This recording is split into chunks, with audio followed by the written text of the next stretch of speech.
It was Madam W who gave me the tickets to the auction that led to the enclosed pages being discovered. Generally speaking, such engagements hold very little interest for me, and this one was no different, or maybe even less so, as the items up for bidding formerly belonged to a widower who had passed 6 weeks earlier, and the deceased's effects were being sold off to pay for various debts. Madam W insisted nonetheless, for, according to the catalogue she pressed into the table during lunch a few days prior, a medium-sized decorative box was up for grabs. "It's worthless, as far as I can tell," she informed me.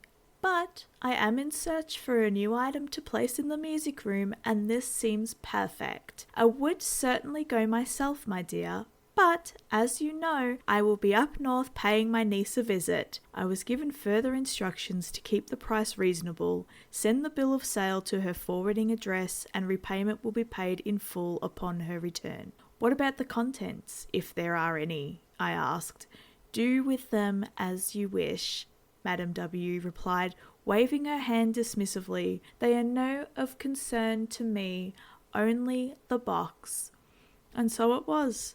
A few days later, I found myself in the auction hall, surrounded by gawkers, pawnbrokers, and tasteless collectors. Luckily, the hall wasn't too densely filled in, and I was able to find a seat that not only provided me with a quick exit after the item had been presented, but also room enough as to not get caught up in meaningless conversation. I flipped through the lot catalogue that had been handed to me upon entry and found the box I was tasked to bring home. Lot 46.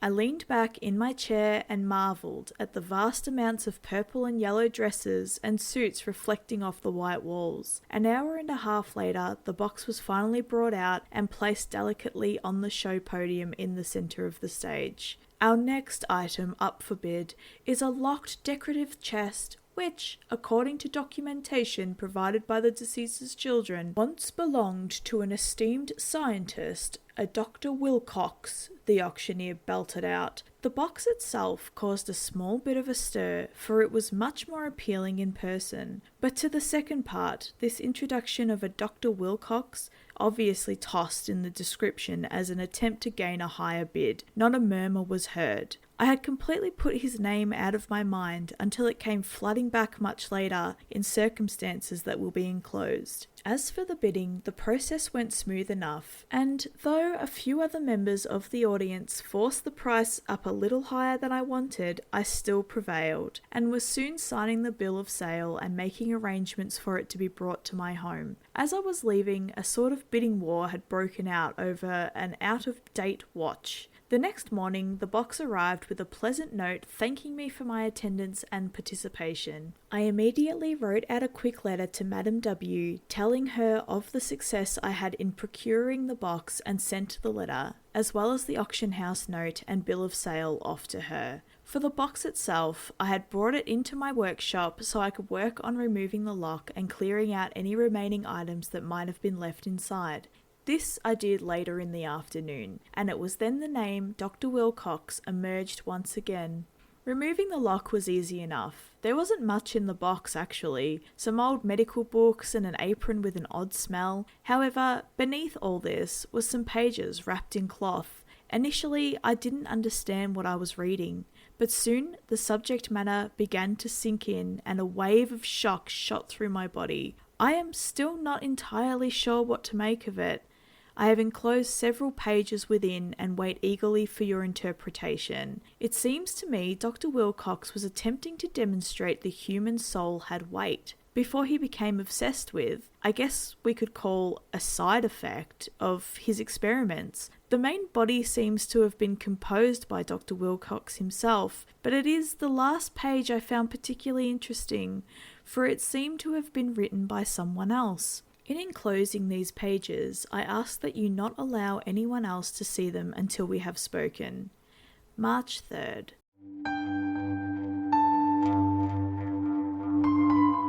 Prophilia Podcast Network, Dark Stories from the Campfire podcast, combines the storytelling styles of Victorian ghost stories and folklore to present to you original horror stories that'll force you to curl up tighter next to the fire. Available on Apple, Spotify, and anywhere else podcasts are listened to.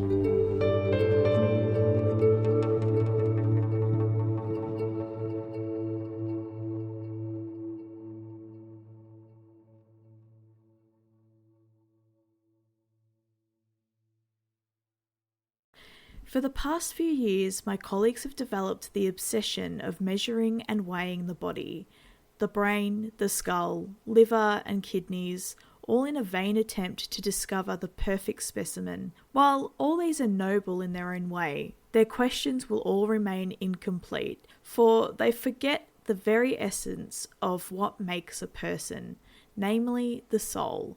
But how can one deny an aspect of the body that is believed to exist in one form or another across the world? The purpose of my study, in which I am to engage in, is not only to prove the soul exists, but that, since it inhabits the body, such as the skull or brain or kidneys, then it must have mass and therefore weight.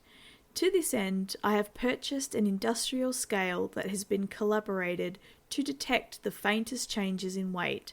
For my subjects, I have made an appointment with Amesbrook Sanitarium to discuss my plans, with an assistant ready to speak with their families should a certain patient be selected. Currently, I have a room attached to my laboratory with 6 beds, complete with linen, and have hired a nurse as their caretaker. While my colleagues tend to prey upon recently executed prisoners to sustain their studies, this would be impossible for me, for the very reason I must have enough access to track the subject's weight prior to and during the exact moment of death, not a second before or after. I need that crucial moment when the soul exits the body. March 10. The 6 subjects have been chosen and each assigned a number. There are over 20 available candidates. However, the 6 that were chosen are furthest along in their disease and have deteriorated to the point of only a few weeks left, which is ample time to collect specimens and measurements. I have created a log, which I share with my assistant,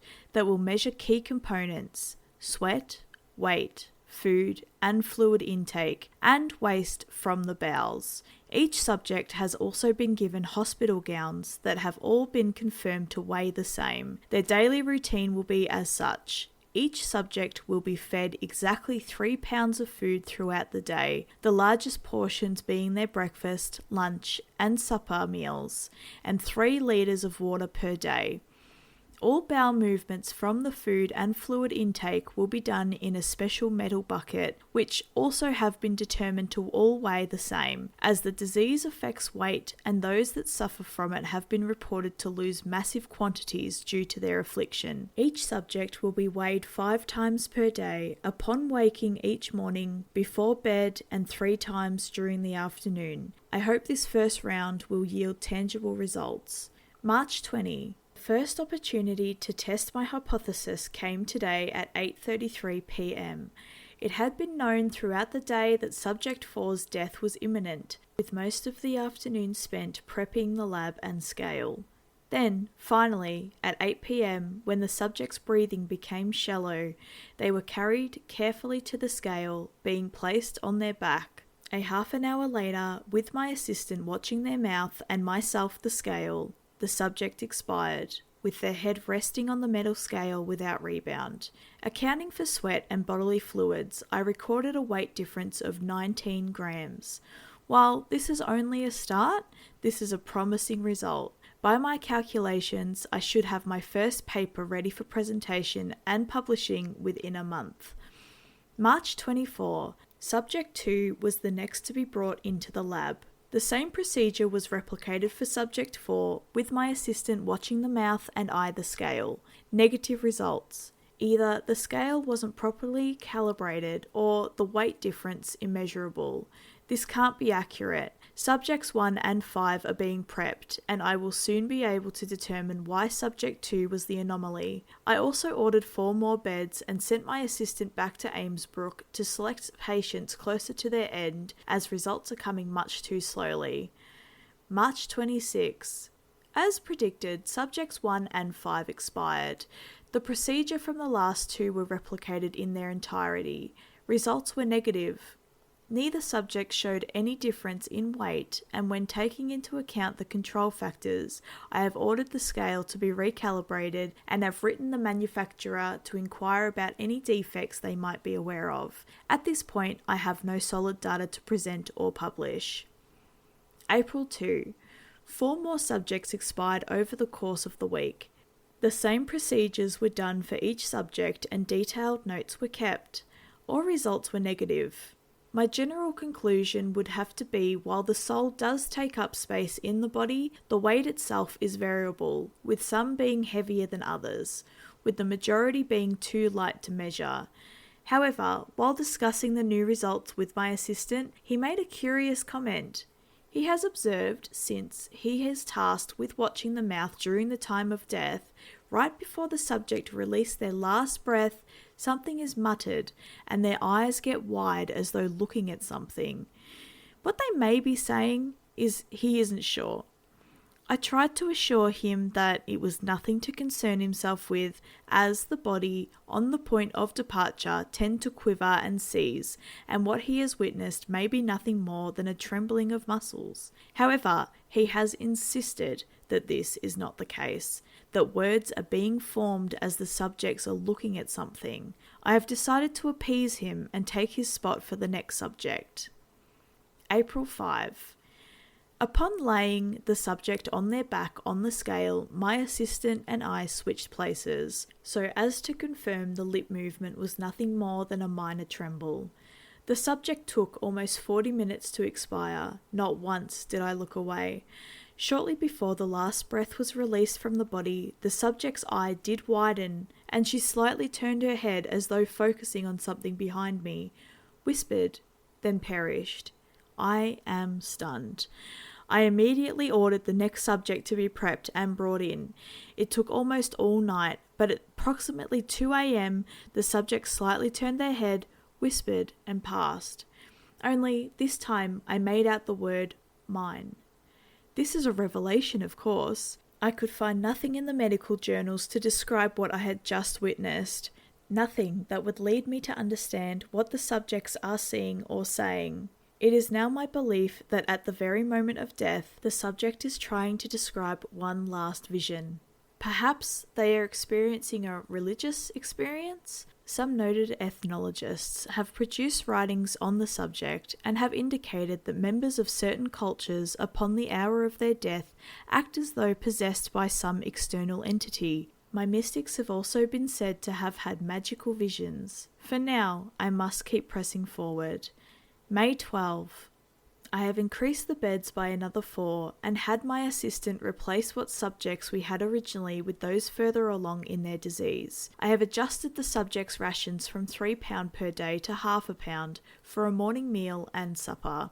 Over the course of the last 3 weeks, 10 subjects have been observed, with 8 showing the same pattern of gazing and whispering. I have developed covering that fits upon the mouth, attached to a tube that will help amplify the whispering, or to at least help clarify what is being said. Verily, thus far, I have not been able to comprehend any of the subjects' last words. I can, though, make out bits and pieces, but much like a dream, the words that can be understood are ephemeral, passing quickly as soon as the next syllables are uttered. It is as though whatever vision they are describing is not for the living. But what are the visions? If I could get some indication as to what is being seen by another means. May 18. For the next 2 subjects, once placed upon the scale, I have instructed them to either write or draw as best they can what they are seeing. The mouth covering is still attached so I can listen. My plan was to listen while watching what was being written on the page. Of course, my initial fear was the subjects would be too weak to hold any type of writing utensil. This was proved accurate, unfortunately. Even with one of us helping the subject hold the pen in their hand, the experiment was unsuccessful. Even if it was, I would not be sure if the image on the page was the subject's or something produced unconsciously by myself or my assistant. Perhaps if I could slow the process down somehow. May 21. I have acquired a substance that will slow down the dying process, thereby giving the subject more time to describe, whether verbally or written, what is being seen. The substance was mixed in with one of our subjects' food this afternoon. They were not particularly close to passing, but close enough where enough strength would still reside within the body. Within a half an hour, the subject began showing signs that the main effects had begun to take hold, and they were quickly prepped in the lab.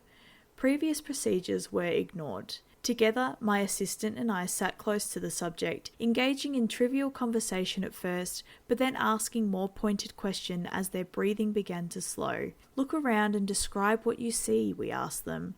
Do you hear anything? Describe any sensations that they may be feeling. For almost 3/4 of an hour, we persisted with our inquiries and pressed upon them our desire to know anything they might be able to tell us. Anything odd feeling or anything they believed to be out of place in the lab to inform us immediately. We sat with bated breath, urging, pleading with the subject for anything. But when the final effects of the substance did its duty, the subject, like all the rest, fell into the same behaviour, then passed. We were left with no answers. It was clear, though, they saw something. Final entry, no date, written in someone else's handwriting. Oh, my friends, rejoice, for I have kept a great secret from you. And what would you do with the truth anyway? That great amalgamation of perceived realities? To be sure, the scale was operational in its entirety. I merely manipulated it for my outcome. Can you imagine the repercussions had his experiments been successful? People running around fearful? That simply would not do. It was only a happy accident that he discovered the visions. I do provide these. Of course, it's different for everyone. For Dr. Wilcox, though, his was to witness himself standing in front of me with fingers curled around his shoulders, pressing down. Oh, he took the substance all right, in a vain attempt to decipher a puzzle that doesn't exist. His assistant, feeling the negative effects of pushing his subjects to their premature deaths, was a little overzealous in mixing the substance in his drink. In fact, the assistant wasn't even in the room when Dr. Wilcox began to slip away. Dr. Wilcox saw his truth. His assistant felt theirs. Rejoice and celebrate. I implore you to do so. Years from now, in this box, someone will discover this, and I welcome it. For so I created them free, and free they must remain. Good evening, guys, ghouls, and girls. Thank you for tuning in to my latest scary story. This one, named A Soul's Weight, was written and sent to me by my wonderful friend Stephen over at Dark Stories from the Campfire. Links to his podcast will be in the description below, but before you click over there, let him introduce his podcast to you. Stay spooky.